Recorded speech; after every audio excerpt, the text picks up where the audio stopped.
Nu ką, laba diena, būsimi motociklistai, balandis jau ant nosies. Ką tai reiškia? Tai reiškia, kad regitra pradės savo A kategorijos egzaminus ir greičiausiai tęsis iki lapkričio mėnesio. Tai šiandien socialiniuose tinkluose pamačiau tokį klausimą, kaip išlaikyti A kategoriją, ko ten neprisidirbti, kad nepasibaigti egzamino labai anksti.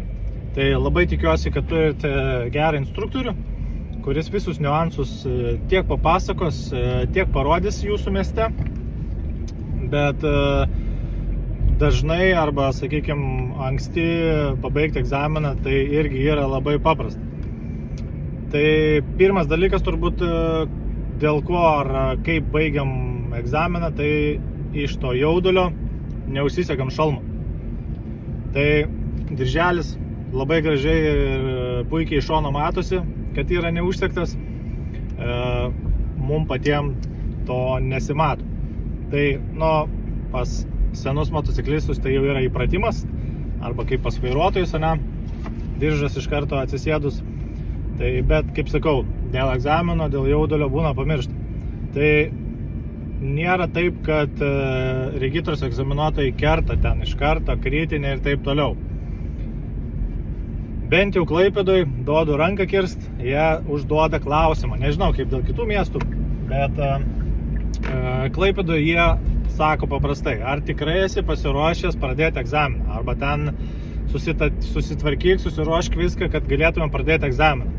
Tai jeigu gavo tokį keistą klausimą, tai čia ne motociklą reikia tikrinti, ne batus užsirišti, ne liemenę užsitraukti, o užsisekti diržą.